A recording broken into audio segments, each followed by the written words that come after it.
My name is Dora, and at 26 years old, I asked my parents if I could stay a few days. They said, "Sure, if you sleep on the floor with the dogs and pay rent." My sister thought that was hysterical. She's been living there rent-free for years, so I sent her a video. Guess who's crying now? If you've ever been betrayed by the people who were supposed to have your back, tell me where you're watching from. I hadn't been home in years, not since the day I left with a garbage bag full of clothes and a lie attached to my name. But when Mom texted, "Of course, honey, just bring a blanket," I actually thought maybe, just maybe, things would be different this time. They weren't. The house looked exactly the same. Those beige walls that had never known color, the fading family photos tilted on their nails, and that heavy lemon pine cleaner smell that never really went away. It clung to the curtains, the couch, and every memory. Mom opened the door wearing that too big smile she always used when she was pretending everything was fine. "You made it," she chirped, like I'd just dropped by with muffins instead of years of silence between us. She didn't ask how I'd been. She didn't offer to take my bag. She just turned around and walked off like I was a guest, who had overstayed my welcome before I even stepped inside. I followed her past the stairs, the ones leading up to the second floor where Enz lived like royalty. I could hear her laugh echoing from above, bright and smug, mingling with her husband's deeper voice. They had the entire upstairs, all of it. Mom led me toward the back of the house, past the laundry room, past that drafty side door that never closed properly. She stopped in front of a door I hadn't seen open in years. She twisted the handle and pushed it open like she was revealing a luxury suite. "Here we are," she said brightly. It was the mudroom. A rolled-up sleeping bag sat on the floor, next to one sad, flattened pillow. The family dog, Buster, was already sprawled out across the rug like the true owner of the place.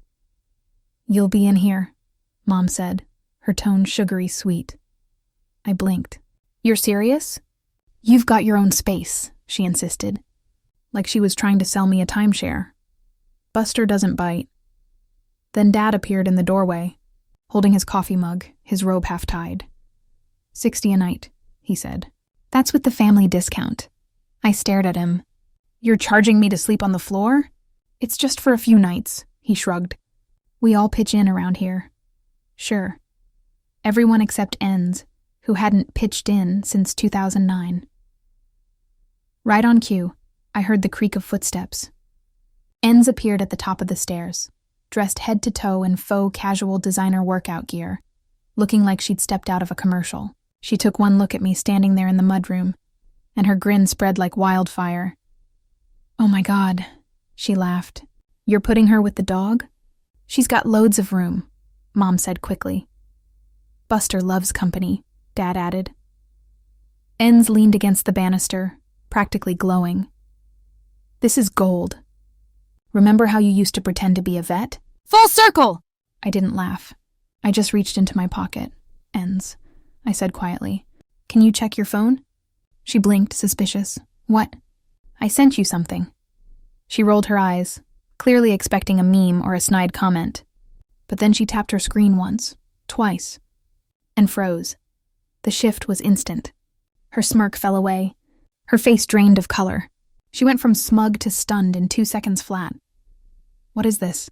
she whispered. Her voice wasn't sharp anymore. It was trembling. Mom frowned. "Sweetheart?" Enz didn't respond. She took a step back, eyes locked on the screen like it might burn her. "You're a freak!" she spat suddenly, glaring at me. "You're seriously sick." Dad stepped in, his mug forgotten. "What did she send you?" Enz clutched her phone tight, knuckles white. "She edited it. It's fake. She made it look real." Dad's voice grew firm. "Made what look real?" "You don't get to do this," Enz hissed. "You're insane." I didn't say a word. I didn't need to. The air in the house shifted, tense, heavy. Even Buster stopped chewing his toy. "Enz," I said softly. "Do you want to tell them or should I?"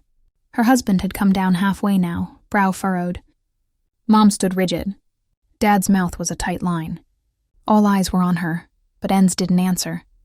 Not yet, and I didn't press because there I was, standing in a mudroom next to a mop bucket, being charged $60 a night, and she was about to lose everything. But that was just the beginning. People always say one moment can change your whole life. I used to think they were being dramatic. Now I know better. Mine came when I was 17. 2 weeks after I came home from a school trip I'd spent 2 years saving for. I'd worked part-time after class, skipped lunches, said no to every movie night, just so I could go hiking in Scotland with a group of other science nerds and 2 exhausted teachers. It was the first thing I had ever done entirely for myself, and it cost me everything. The day I came back, Mom's heirloom necklace was missing. A gold piece, probably not even worth much, but she swore it was our connection to our roots, which was funny, because our roots were mostly suburban backyards and discount stores. Still, she came into my room holding the empty jewelry box like it was evidence from a crime scene. "Where is it?" she demanded. "Where's what?" I asked, genuinely confused. "Don't play dumb. You were the only one not here." "I was in the Highlands," I said. "Exactly." Dad stood behind her, arms crossed, looking every bit the executioner. Enz leaned against the doorframe, chewing gum and watching the show like it was her favorite sitcom. "She took it," Enz said flatly. "I didn't," I shot back. Enz tilted her head, pretending to look sympathetic. "You took it before your trip. I just didn't say anything." "You're lying. Don't call your sister a liar." Mom snapped. "I'm not lying," Enz said suddenly, tears welling up right on cue. "I saw her put it in her bag. I thought maybe she was just borrowing it, but now it's gone." I actually laughed. "It was all I could do. You think I stole it? I worked 2 years for that trip. Then why won't you tell us who you sold it to?" Dad barked. "Because I didn't sell it." "Where's the money then?" Mom shot back. "I spent it on buses, tents, and powdered soup, Mom. Did you think I stayed at a resort?" It didn't matter. Enz had pointed her finger, and that was all they needed. 2 days later, I came home to find my drawers dumped out, my backpack emptied on the floor. Mom said they were looking for clues. Dad said I was lucky they didn't involve the police. Then they did. I spent 3 hours at a police station, answering questions about temptation and motive. Eventually, the case was dropped. No proof, no pawn shop receipts, no CCTV of me hawking heirlooms to shady dealers. But I was still guilty, in their eyes, in everyone's eyes. Family friends stopped inviting me over. Cousins stopped texting. One aunt even blocked me online. I was uninvited from a wedding. After. I'd already bought the dress.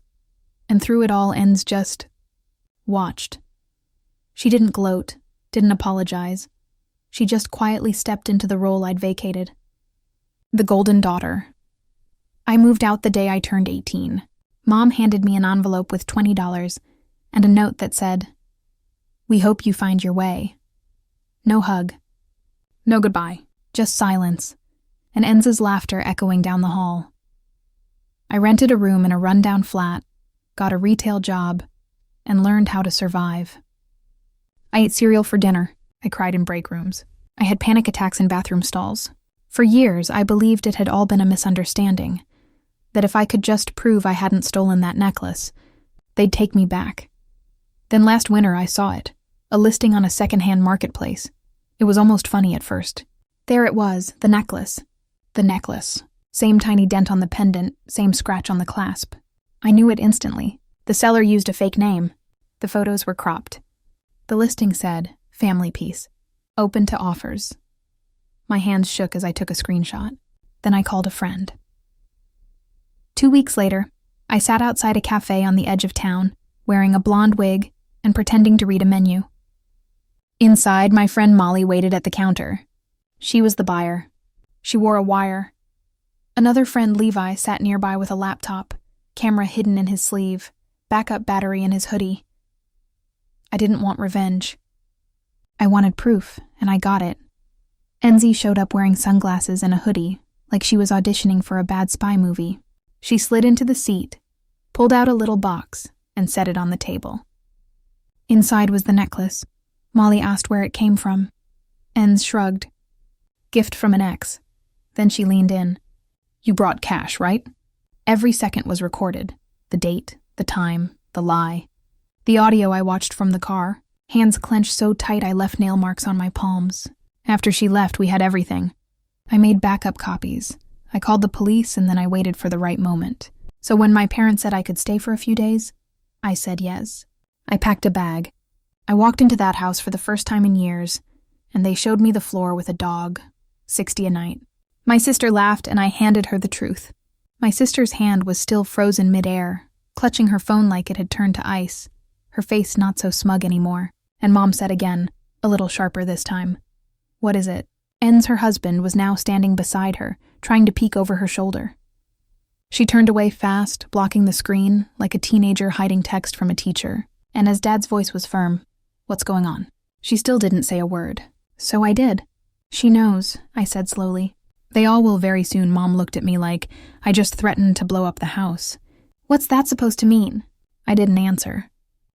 I just stood there in my 60 quid a night corner next to the dog bowls and mop bucket waiting. Inns was starting to panic now, eyes darting around, mouth opening, then closing again. Then she made a mistake. He tried to lie. "She faked it," she said, lifting her head. "It's fake." She made a video. "It's all edited deep. Fake or AI or something?" Her husband frowned. "What video?" "She's trying to ruin me," Inns snapped, turning to him. "She's obsessed. That was Rich Inns," I said calmly. "Should I explain it or would you like to do it yourself?" Mom turned to me fully alarmed. "Now, Dora, what is this about?" "What video?" She knows exactly what it's about. "Enough," Dad barked. "Someone tell me what's going on now."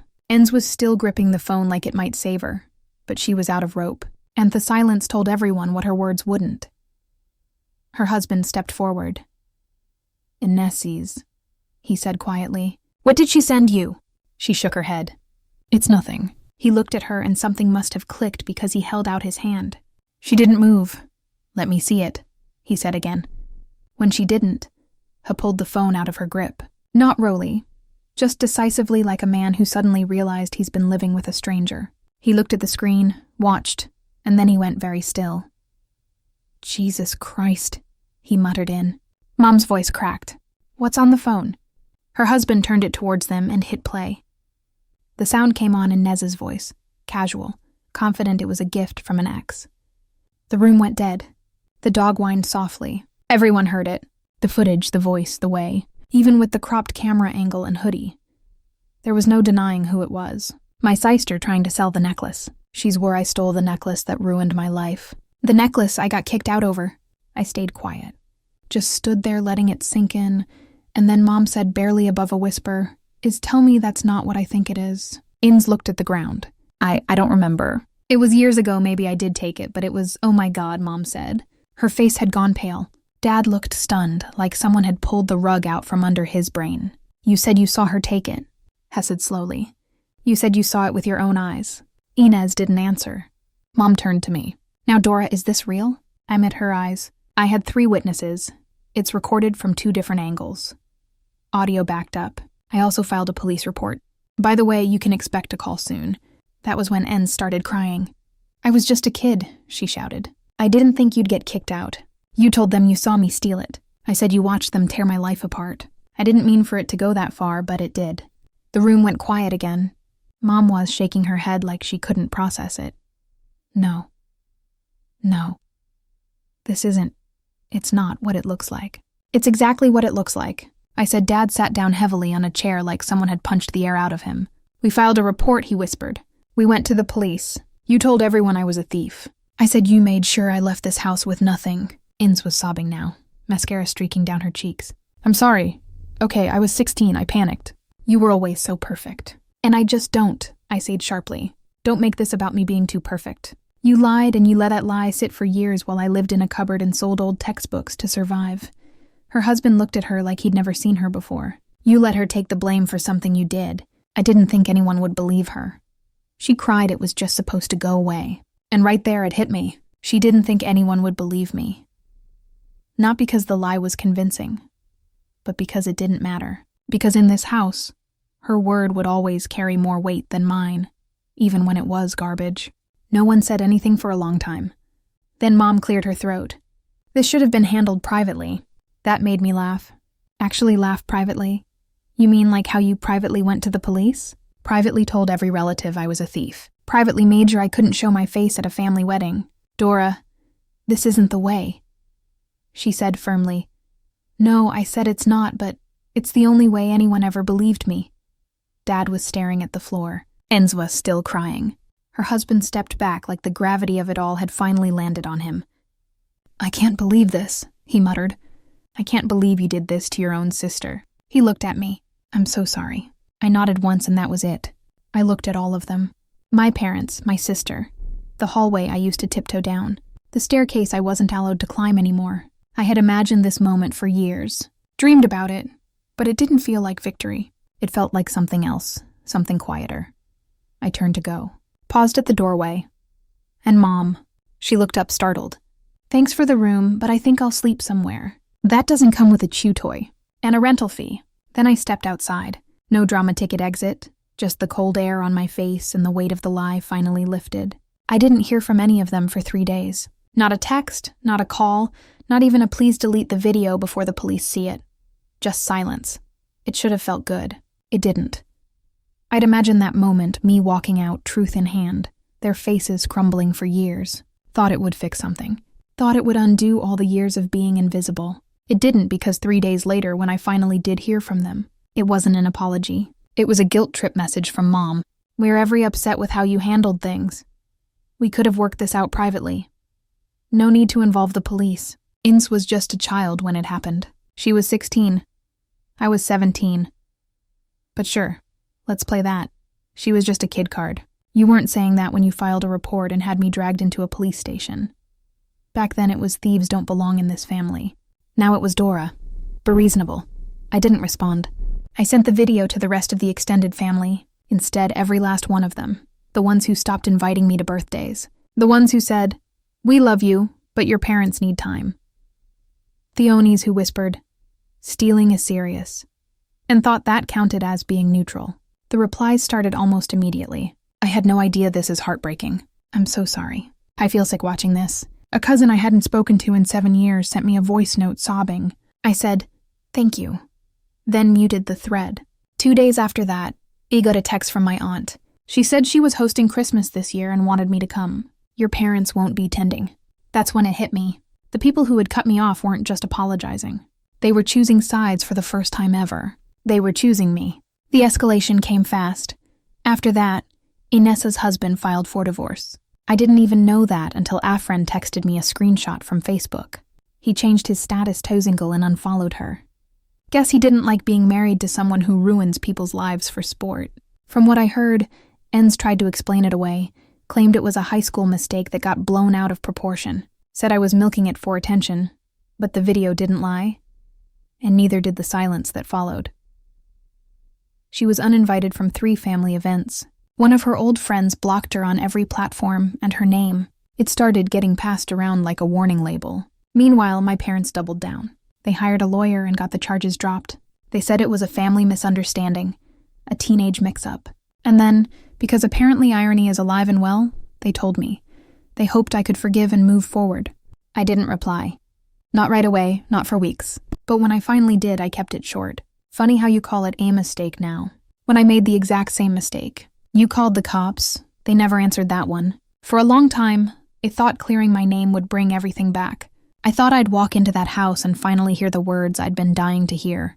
We're sorry we were wrong. We believe you, but that's not what happened. They weren't sorry they were inconvenienced. And now that the truth was out, they didn't want to fix it. They wanted me to bury it. That's when I stopped waiting for closure because I finally understood something no one had ever said out loud. They didn't stop loving me because they thought I stole. They used the Lee because they'd already decided they didn't want me. And when it turned out I was innocent, they still didn't want me back. Because wanting me would mean admitting they were wrong. And they'd rather lose a daughter than lose control. But that's fine because I'm not theirs anymore. I live in a quiet flat, it's nothing fancy. But the bed's mine and no one's charging me to sleep next to a dog. I got promoted at work last month. My boss says I'm the glue that keeps the place running. I cried when I said that. Not in front of him, obviously. I waited until I got home. But still, someone saw me and didn't try to erase me. After every now and then, someone from the extended family messages me, cousin, and aunt, even an uncle I thought hated me. They say things like, I'm proud of you, or, you were right to do what you did. I don't need their validation. But it's nice. She's still living with mom and dad, still acting like the victim. Still pretending none of it was her fault. That's fine. Let her live in that house full of secrets and silence. Let her sleep in the room upstairs where I used to dream of being wanted. I'm done dreaming about that. They can keep their family. I finally have peace. Not the fairy tale ending I once imagined, but the truth. And that's better because it's real. Was I wrong to send the video? Or did I finally do what they never had the courage to do? Tell the truth. Let me know in the comments.